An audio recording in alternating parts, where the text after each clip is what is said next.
जब न्याय का तूफान आने वाला था, तब एक धर्मी पुरुष की चुनौतियों ने सबको हिलाकर रख दिया। 40 दिन 40 रातों की भीषण बारिश, एक तूफान जिसने पुराने संसार को मिटा दिया और नई उम्मीद की किरण जगाई। इस कहानी में जब बुराई ने जीतने की कोशिश की, तब विश्वास ने अपार शक्ति दिखाई। यह महासंघर्ष, विश्वास और नई शुरुआत की दास्तां है।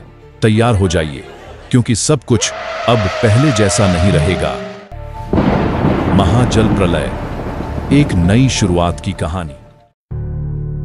बहुत समय पहले जब धरती पर मनुष्य बहुत बढ़ गए, तो उनके मन में बुराई बढ़ती गई। यह देखकर परमेश्वर ने निश्चय किया कि वह पृथ्वी को जल प्रलय से खत्म कर देंगे। लेकिन उस समय एक धर्मी पुरुष था, नूह, जो परमेश्वर के साथ चलता था।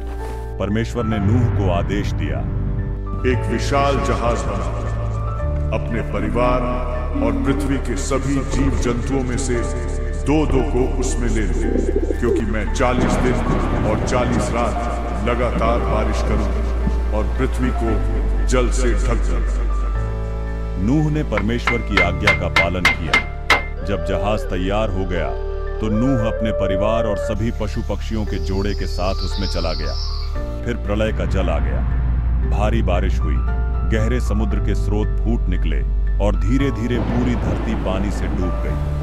ऊंचे से ऊंचे पहाड़ भी डूब गए और सब जीव जंतु खत्म हो गए। केवल नूह और जो जहाज में थे वही बच सके। 150 दिनों तक जल पृथ्वी पर प्रबल रहा। फिर परमेश्वर ने हवा चलाई और जल घटने लगा। जहाज अरारात पर्वत पर टिक गया। नूह ने जांच के लिए पहले एक कौवा और फिर एक कबूतर उड़ाया। जब कबूतर एक हरी पत्ती लेकर लौटा, तब नूह को पता चला कि भूमि सूख रही है। जब पृथ्वी पूरी तरह सूख गई, परमेश्वर ने नूह से कहा, अब जहाज से बाहर आओ और पृथ्वी पर नए जीवन की शुरुआत करो। नूह ने बाहर आकर परमेश्वर को धन्यवाद देने के लिए वेदी बनाई और बलिदान चढ़ाया। तब परमेश्वर ने वादा किया कि मैं फिर कभी पृथ्वी को जल प्रलय से खत्म नहीं करूंगा। इस प्रतिज्ञा का चिन्ह इंद्रधनुष बना, जो हर बार बारिश के बाद आकाश में दिखाई देता है। इस प्रकार नूह और उसका परिवार पृथ्वी पर फिर से जीवन बिताने लगे। और यह कहानी हमें सिखाती है कि सच्चाई और भलाई पर चलने वालों पर परमेश्वर की कृपा सदा बनी रहती है।